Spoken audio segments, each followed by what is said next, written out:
আচ্ছা এই প্রশ্নটা আমি একটু উত্তর দিয়ে আপনি শুনবেন। অনেক সুন্দর প্রশ্নটা হচ্ছে কতদিনের প্রিপারেশন নিয়েছেন। সো আমি তো আসলে অনেক বছরই গান শেখার পরে গানের জগতে পদার্পণ করি। সো গানের জগতে পদার্পণের পরে এক ধরনের কনফিডেন্স ছিল, যেহেতু আমি শিখে এসেছি, আমি জানি আমি গান লিখতে পারবো, সুর করতে পারবো, গাইতে পারবো, এবং মানুষ আমার গান নিয়েছে।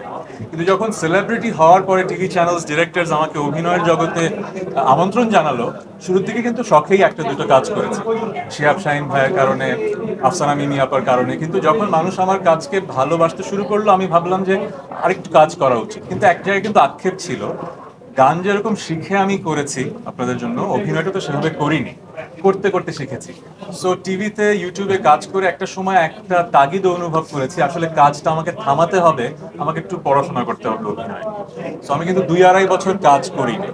সো এর একটা মেইন রিজন ছিল যে আমি ভেবেছিলাম যে একটা বিরতি নিয়ে একটু পড়াশোনা করবো। এর ফাঁকে আমি যুক্তরাষ্ট্রে এলেতে ছিলাম, আমি 3 মাসের মতো পড়াশোনা করেছি অভিনয় নিয়ে। যেসব টেকনিক এবং স্কুল অফ থট নিয়ে আগে শুনেছি, সেগুলো নিয়ে পড়াশোনা করার কারণে এবারের যে প্রিপারেশনটা এবার ডিফারেন্ট ছিল, এক। আর দুটো, আরেকটা ব্যাপার হচ্ছে যে আমি তো আমার ভক্তদের কাছে, দর্শকদের কাছে দায়বদ্ধ। আমি যদি তাদের নতুন কিছু না দিতে পারি, তাহলে তো আসলে আমার কাজ করার কোনো মানে নেই। তো আমার মনে হয়েছিল টিভি ইউটিউবে অনেক কাজ করেছি, যা করেছি আমার একটা ইস্তফা দিতে হবে। ওটিটিতে ভালো কাজ হচ্ছে, স্পেশালি চোরটি খুব ভালো কাজ করছে। সো গ্যাপ দেওয়ার দুটো কারণ ছিল, একটা হচ্ছে নিজেকে আরেকটু শিক্ষিত করা in the craft of acting, আর আরেকটা হচ্ছে যেহেতু ওটিটিতে ভালো কাজ হচ্ছে, ওটিটিতে পদার্পণ করা।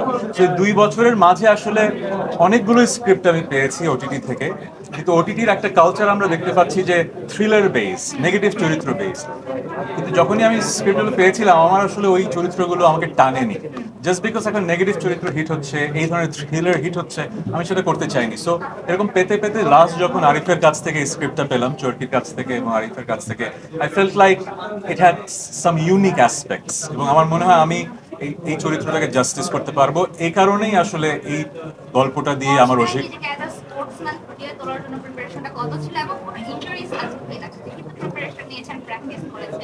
যেটা যেটা হয় জি,